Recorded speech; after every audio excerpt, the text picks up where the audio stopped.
अस्सलाम वालेकुम, this is Amar academy from online Quran and biology learning. बच्चों, आज हम 10th क्लास की बायो और चैप्टर नंबर 11 जिसका जो नाम है वो है होम्योस्टैसिस, ये आज हमने स्टार्ट करना है। इससे पहले हमने चैप्टर नंबर 10 जो है वो कंप्लीट कर लिया था और उसका लास्ट जो टॉपिक था वो भी हमने स्टडी कर लिया था।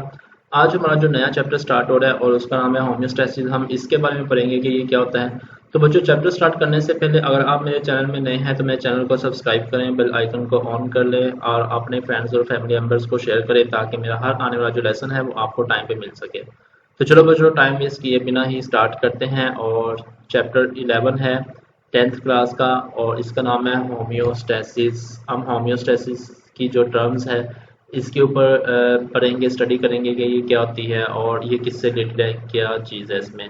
तो आप अपनी टेक्स्ट बुक जो है वो ओपन कर लें और कुछ बातें जो है वो आपने रीड आउट करनी है और कुछ पॉइंट आउट करनी है।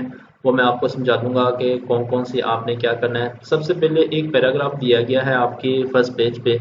तो ये बच्चों आपका समझ लें कि इंट्रोडक्शन है होम्योस्टैसिस का सारा। इसमें होम्योस्टैसिस की डेफिनेशन दी गई है और इसमें जो दूसरी टर्म्स रिलेट होती हैं वो बताई गई है, तो वो आज हम यहाँ पे स्टडी करेंगे। तो सबसे पहले यहाँ पे हम होम्योस्टैसिस की डेफिनेशन पढ़ते हैं और आप उसको पूरा पॉइंट आउट कर लीजिएगा डेफिनेशन को।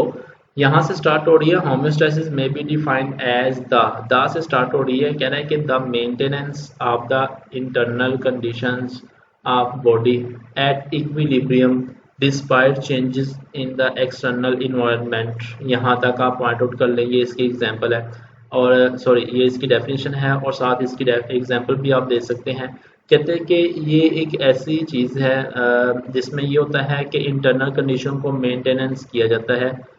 ऐसा मेंटेनेंस किया जाता है कि वो इक्विलिब्रियम स्टेट तक रहती है। इक्विलिब्रियम स्टेट बच्चों होती है कि ना ज़्यादा होना ना कम होना बल्कि मेंटेन रखना, बराबर होना, उसको हम कहते हैं इक्विलिब्रियम।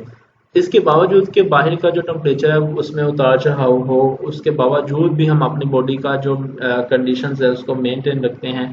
तो इसी को हम नाम देते हैं होम्योस्टैसिस। तो इसकी एग्जांपल पढ़ेंगे फिर आपको ज़्यादा समझ आएगी। तो एग्जांपल भी दी गई है, वो कह रहे हैं for example the core temperature of human body remains at about 37 Celsius despite fluctuation in the surrounding air temperature. जी वो कह रहे हैं कि जो इंसानी बॉडी का टेम्परेचर है, जो उसको हम कोर टेम्परेचर कहते हैं, वो 37 होता है। ठीक है।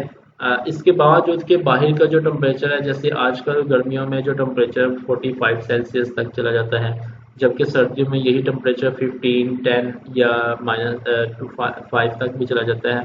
तो बाहर के टेम्परेचर के उतार चढ़ाव के बावजूद यहाँ पे जो लिखा हुआ है ना फ्लक्चुएशंस डिस्पाइट ऑफ फ्लक्चुएशन, इसका मतलब ये है कि उतार चढ़ाव के बावजूद जो है हमारी बॉडी का टेम्परेचर वो चेंज नहीं होता, बल्कि वो 37 सेल्सियस तक ही रहता है। और इसलिए ये एक एग्जांपल है होम्योस्टैसिस को, हमें होम्योस्टैसिस कहते हैं। दूसरा यहाँ पे जो एग्जांपल दी गई है सिमिलरली से स्टार्ट हो रही है, वो क्या है, the blood glucose level remain about 1 gram per litre despite eating a meal of rich in carbohydrates. ठीक है, ये दूसरी एग्जांपल दी गई है। कह रहा है कि यहाँ पे अगर हमारी बॉडी में जो शुगर का या ग्लूकोज का जो लेवल है वो एक जैसा रहता है, वो चेंज नहीं होता। इसके बावजूद कि हम जितना मर्जी मीठा खा लें, कार्बोहाइड्रेट्स ले लें, लेकिन उसके बावजूद जो ग्लूकोज का लेवल है वो मेंटेन रहता है। अब वो लेवल कितना है हमारे बॉडी के अंदर, वो हमारी बॉडी के अंदर अगर 1 लीटर ब्लड लिया जाए तो 1 लीटर ब्लड में 1 ग्राम जो है ना वो ये मिकदार बताई गई है। 1 ग्राम पर लीटर जो है ना वो ग्राम बताई गई है। तो ये 1 ग्राम पर लीटर ही रहेगी, ये चेंज नहीं होगी। अगर इसमें चेंजेस आ गई तो फिर जो है ना वो गड़बड़ हो जाएगी। तो ये हमारी बॉडी का एक ऐसा मैकेनिज्म है जो हमारी बॉडी की जो कंडीशंस है वो एक जैसी रखता है, मेंटेन रखता है। इसी को हम कहते हैं होम्योस्टैसिस। ठीक है। अच्छा बच्चों, अगर तो ये 37 सेल्सियस से ज़्यादा हो गया तब भी हमें नुकसान है, यानी कि हमें फीवर हो जाएगा। और अगर ये कम हुआ तब भी नुकसान है। इसी तरह अगर 1 ग्राम पर लीटर से ग्लूकोज का लेवल बढ़ गया तो फिर भी हम बीमार हो जाएंगे या शुगर की बीमारी हो जाएगी। अगर कम हो गया तो तब भी हम बीमार हो जाएंगे। तो मतलब ये है कि होम्योस्टैसिस हमें बीमार नहीं करने दे, हमें एक मेंटेन करके रखी हुई है लाइफ को। ठीक है ना। तो ये बहुत ही इंपॉर्टेंट टर्म्स है यहाँ पे जो बताई गई है। आगे कह रहा है कि body cells need the internal environment in which condition don't change much. कहते हैं कि बॉडी को एक ऐसे एनवायरनमेंट की जरूरत होती है जो चेंज ना हो, जो एक जैसा रहे। अगर चेंज हो गया तो हमें नुकसान होगा। Stable internal conditions are important for the efficient functioning of enzyme। और कहते हैं कि अगर ये चेंज नहीं होगा, अगर ये मेंटेन नहीं रहेगा, तो इस तरह हमारी बॉडी के अंदर जो इंजाइम है वो भी बहुत अच्छे तरीके से काम करेंगे, एफिशिएंट तरीके से काम करेंगे। The following some processes of homeostasis. अब यहाँ पे कुछ होम्योस्टेसिस की प्रोसेसेस दिए गए, जिसमें फर्स्ट वाला जो हमारे पास है वो है ऑस्मो रेगुलेशन। हम ऑस्मो रेगुलेशन की बात करेंगे। सबसे पहले इसकी डेफिनेशन है वो जरा पॉइंट आउट कर लें। It is the maintenance of the amount of water and salt in the body fluids, यानी कि blood and the body fluids, यहाँ तक आप पॉइंट आउट कर सकते हैं। हमारे ब्लड में साल्ट की जो मिकदार है या जो दूसरे मिनरल्स हैं उनकी जो मिकदार है उनको मेंटेनेंस करना, इस टर्म को हम नाम देते हैं ऑस्मो रेगुलेशन। ठीक है, तो ये डेफिनेशन होगी थी। आगे इसकी थोड़ी सी एक्सप्लेनेशन है, वो कह रहा है कि वी नो डैट, हम जानते हैं, relative amount of water and salt in the body fluid and inside the cell controlled by the process diffusion and osmosis. अच्छा, अब हमारी बॉडी में पानी की जो मिकदार है वो ज़्यादा भी नहीं होती और पानी की मिकदार जो है वो कम नहीं होती। जितनी रिक्वायरमेंट हमारी बॉडी को होती है उसी मुताबिक वो पानी लेता है, और जो एक्स्ट्रा होता है या साल्ट्स होते हैं उनको वो रिमूव कर देता है। ठीक है, अब ये जो रिमूवर होती है ये मतलब कम करना, निकालना या लेना, ये किस तरह होती है, इसके लिए किसी मतलब मूवमेंट की ज़रूरत होती है, किसी प्रोसेस की ज़रूरत होती है, और वो जो हमारी बॉडी में प्रोसेस है वो हमारे पास है डिफ्यूजन और एंड ऑस्मोसिस। इन तरीकों से ये होती है। डिफ्यूजन क्या होती है? डिफ्यूजन का मतलब ये होता है कि मॉलिक्यूल्स का हायर कंसंट्रेशन लेवल से लोअर कंसंट्रेशन लेवल की तरफ मूव करना। इसकी एग्जांपल मैं इस तरह देता हूँ कि अगर आपका रूम है और एक रूम में आप एक कॉर्नर पे अपनी परफ्यूम स्प्रे करते हैं, आपने एक कॉर्नर पे स्प्रे की थी लेकिन उसके मॉलिक्यूल्स आहिस्ता आहिस्ता पूरे रूम में फैल जाएंगे और आपको वो परफ्यूम की जो स्मेल है वो आपको फील होगी।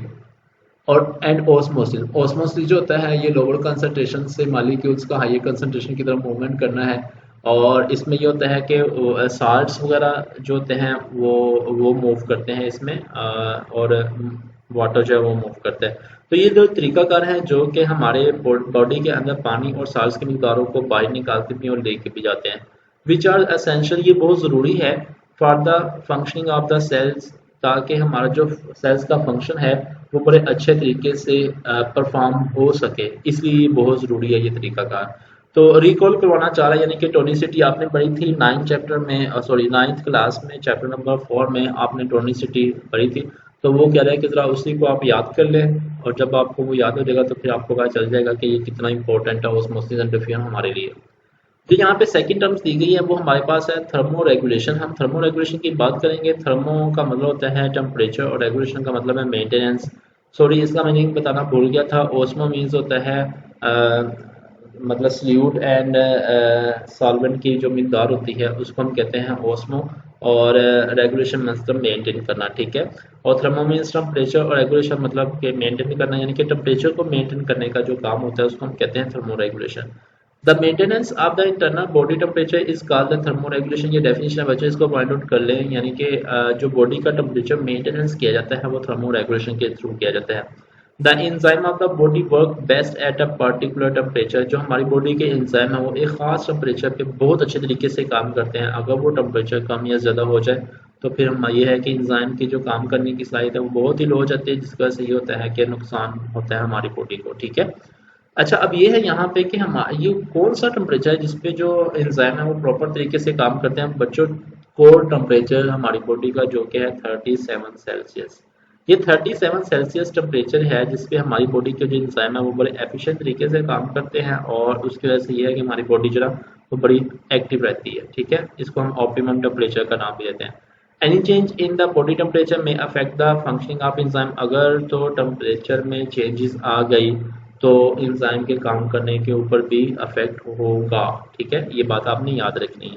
तो ये हमारे पास हो गया थर्मो रेगुलेशन। ऑस्मो रेगुलेशन भी पढ़ लिया, थर्मो रेगुलेशन भी पढ़ लिया। अब हमारे पास नेक्स्ट जो टर्म्स है वो है एक्सक्रीशन।